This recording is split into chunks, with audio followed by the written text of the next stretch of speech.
Through the Looking-Glass by Lewis Carroll. Chapter 6. Humpty Dumpty. However, the egg only got larger and larger, and more human. When she had come within a few yards of it, she saw that it had eyes and a nose and a mouth, and when she had come close to it, she saw clearly that it was Humpty Dumpty himself. "It can't be anybody else," she said to herself. "I'm as certain of it as if his name were written all over his face." It might have been written 100 times easily on that enormous face.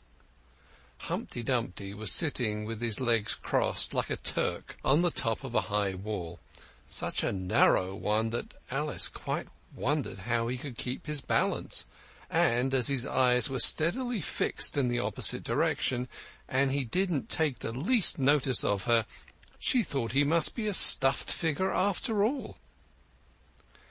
"And how exactly like an egg he is," she said aloud, standing with her hands ready to catch him, for she was every moment expecting him to fall.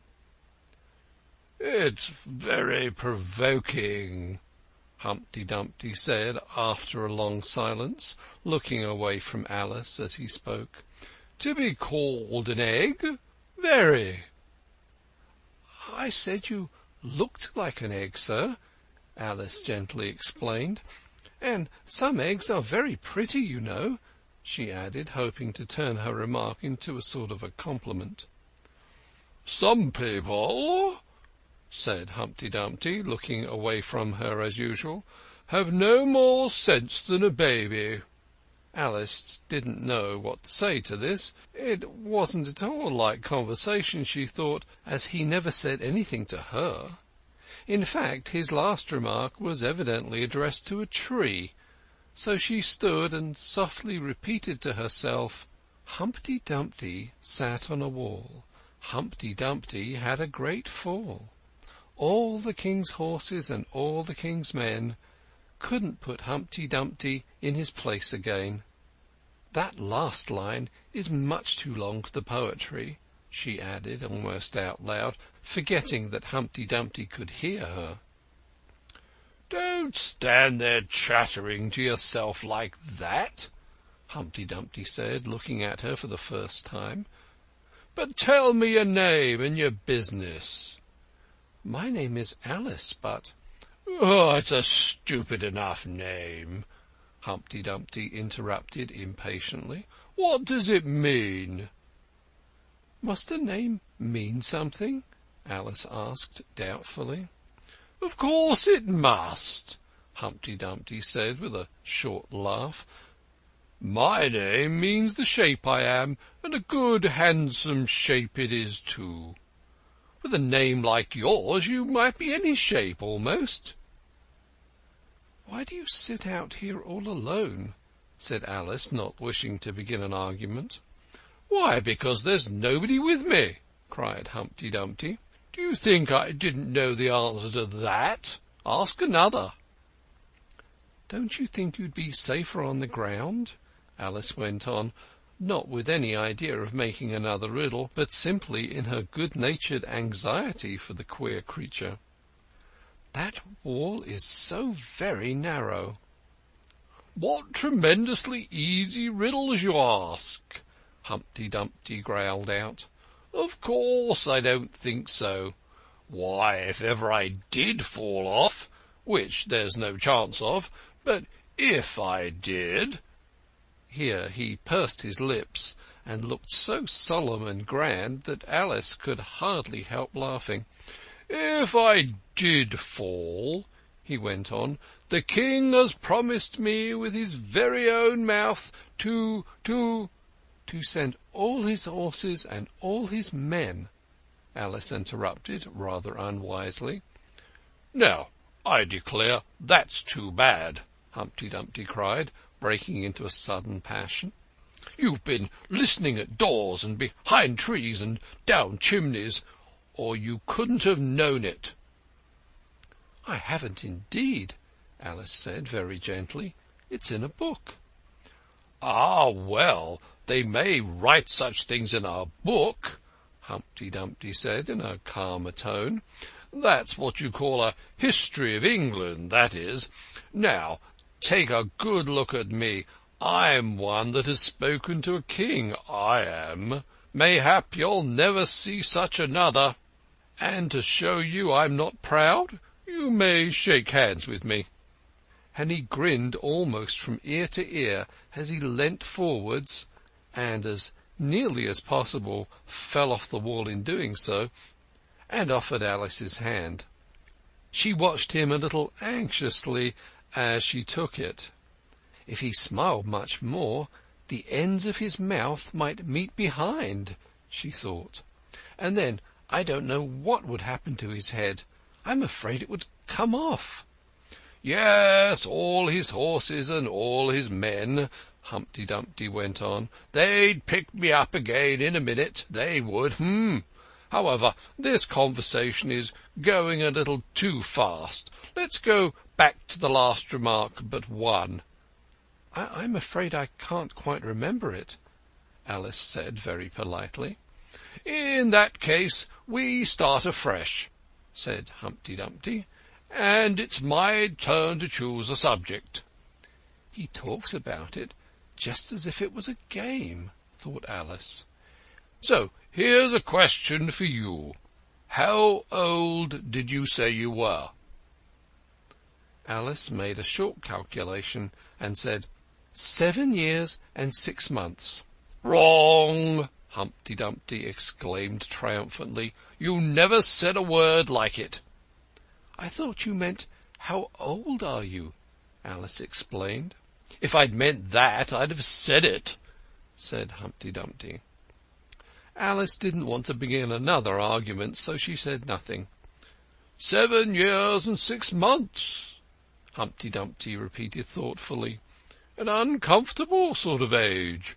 Now, if you'd asked my advice, I'd have said leave off at 7. But it's too late now." "I never ask advice about growing," Alice said indignantly. "Too proud?" the other inquired. Alice felt even more indignant at this suggestion. "I mean," she said, "that one can't help growing older." "One can't, perhaps," said Humpty Dumpty, "but 2 can. With proper assistance you might have left off at 7. "What a beautiful belt you've got on," Alice suddenly remarked. They had had quite enough of the subject of age, she thought, and if they really were to take turns in choosing subjects, it was her turn now. At least, she corrected herself on second thoughts. A beautiful cravat, I should have said. No, a belt, I mean. I beg your pardon, she added in dismay, for Humpty Dumpty looked thoroughly offended, and she began to wish she hadn't chosen that subject.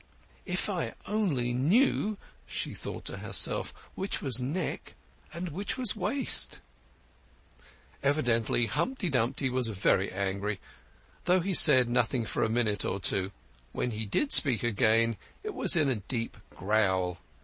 "It is a most provoking thing," he said at last, "when a person doesn't know a cravat from a belt." "I know it's very ignorant of me," Alice said in so humble a tone that Humpty Dumpty relented. "It's a cravat, child, and a beautiful one, as you say. It's a present from the White King and Queen. There now." "Is it really?" said Alice, quite pleased to find that she had chosen a good subject after all. "They gave it to me," Humpty Dumpty continued thoughtfully, as he crossed one knee over the other and clasped his hands around it. "They gave it to me for an unbirthday present." "I beg your pardon?" Alice said with a puzzled air. "I'm not offended," said Humpty Dumpty. "I mean, what is an unbirthday present?" "A present given when it isn't your birthday, of course." Alice considered a little. "I like birthday presents best," she said at last.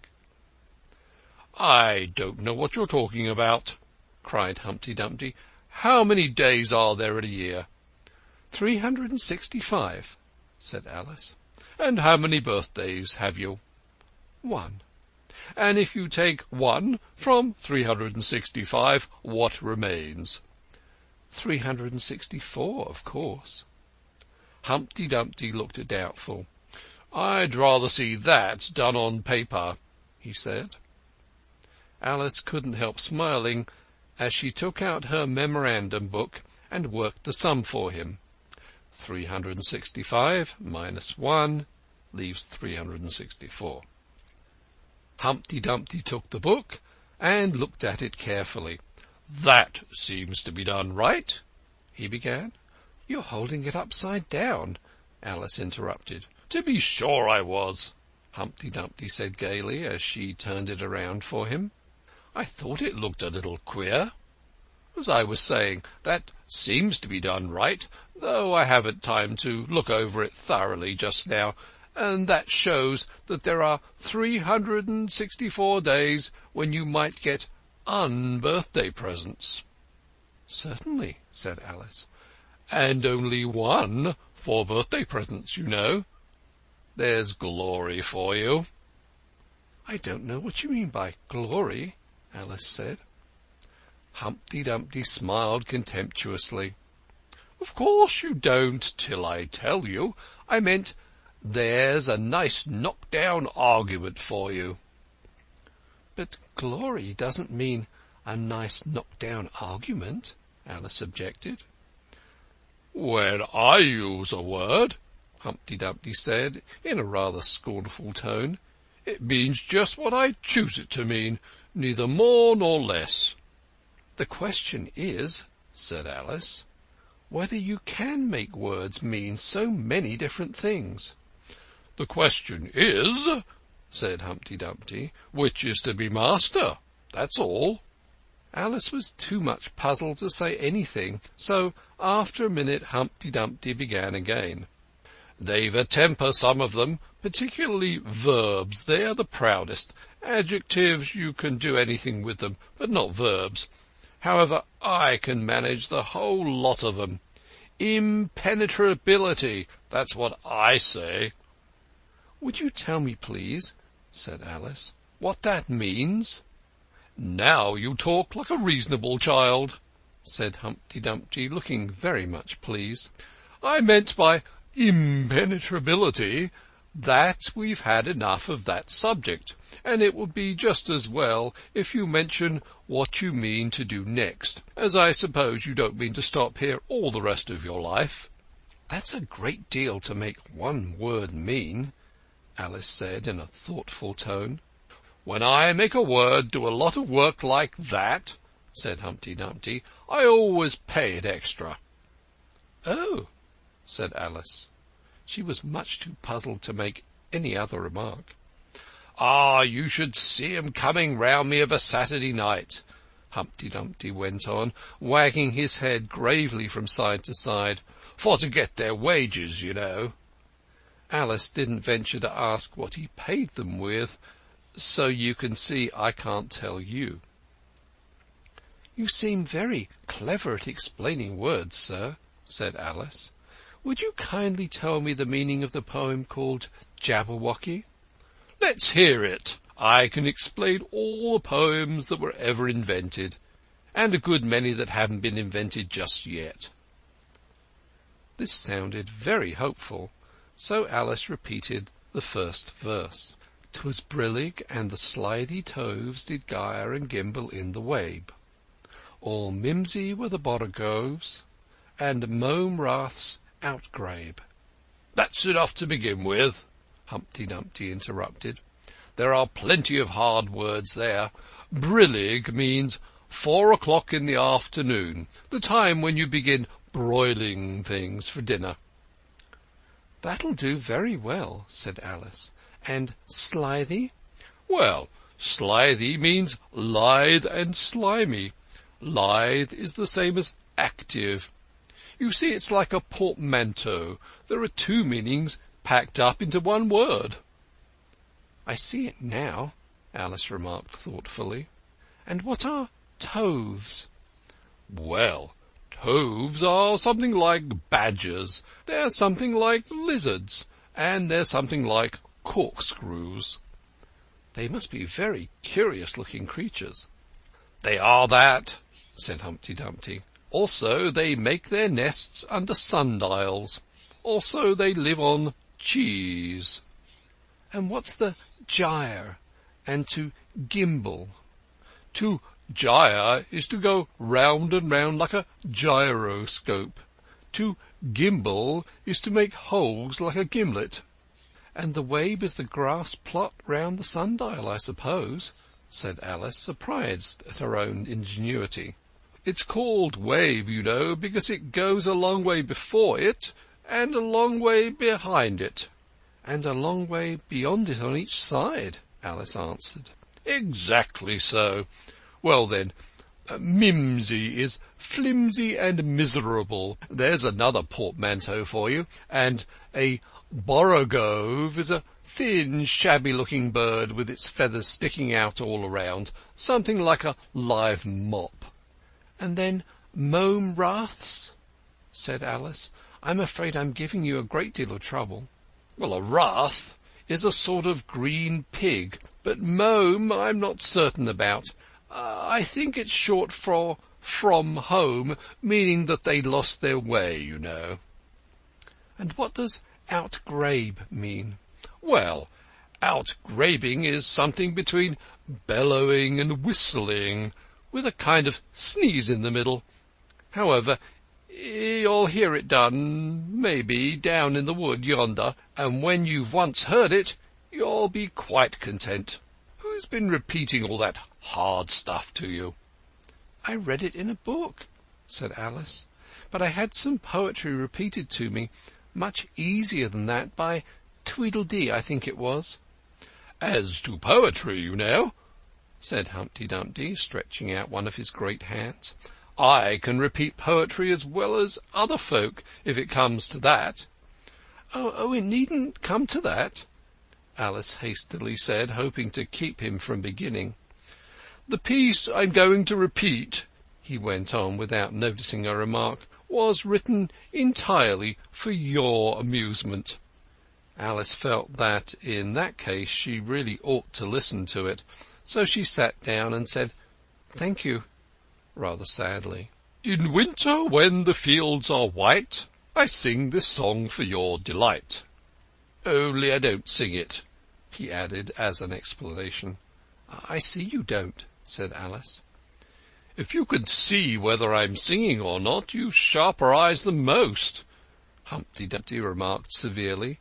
"In spring, when woods are getting green, I'll try and tell you what I mean." "Thank you very much," said Alice. "In summer, when the days are long, perhaps you'll understand the song. In autumn, when the leaves are brown, take pen and ink and write it down." "I will, if I can remember it so long," said Alice. "You needn't go on making remarks like that," Humpty Dumpty said. "They're not sensible, and they put me out. I sent a message to the fish. I told them, 'This is what I wish.' The little fishes of the sea, they sent an answer back to me. The little fishes' answer was, 'We cannot do it, sir, because—'" "I'm afraid I don't quite understand," said Alice. "It gets easier further on," Humpty Dumpty replied. "I sent it to them again to say, 'It will be better to obey.' The fishes answered with a grin, 'Why, what a temper you are in!' I told them once, I told them twice, they would not listen to advice. I took a kettle large and new, fit for the deed I had to do. My heart went hop, my heart went thump, I filled the kettle at the pump. Then someone came to me and said, 'The little fishes are in bed.' I said to him, I said it plain, 'Then you must wake them up again.' I said it very loud and clear, I went and shouted in his ear." Humpty Dumpty raised his voice almost to a scream as he repeated this verse, and Alice thought with a shudder, "I wouldn't have been the messenger for anything." But he was very stiff and proud. He said, "You needn't shout so loud." And he was very proud and stiff. He said, "I'd go and wake them if—" I took a corkscrew from the shelf. I went to wake them up myself. And when I found the door was locked, I pulled and pushed and kicked and knocked. And when I found the door was shut, I tried to turn the handle, but—" There was a long pause. "Is that all?" Alice timidly asked. "That's all," said Humpty Dumpty. "Good-bye." This was rather sudden, Alice thought, but after such a very strong hint that she ought to be going, she felt that it would hardly be civil to stay. So she got up and held out her hand. "Good-bye till we meet again," she said as cheerfully as she could. "I shouldn't know you again if we did meet," Humpty Dumpty replied in a disconcerted tone, giving her one of his fingers to shake. "You're so exactly like other people." "The face is what one goes by generally," Alice remarked in a thoughtful tone. "That's just what I complain of," said Humpty Dumpty. "Your face is the same as everybody has. The two eyes so," marking their places in the air with his thumb, "nose in the middle, mouth under. It's always the same. Now, if you had the two eyes on the same side of the nose, for instance, or the mouth at the top, that would be some help." "It wouldn't look nice," Alice objected, but Humpty Dumpty only shut his eyes and said, "Wait till you've tried." Alice waited a minute to see if he would speak again, but as he never opened his eyes or took any further notice of her, she said "Good-bye" once more, and, getting no answer to this, she quietly walked away. But she couldn't help saying to herself as she went on, "Of all the unsatisfactory—" She repeated this aloud, as it was a great comfort to have such a long word to say. "Of all the unsatisfactory people I ever met—" She never finished the sentence, for at this moment a heavy crash shook the forest from end to end. End of Chapter 6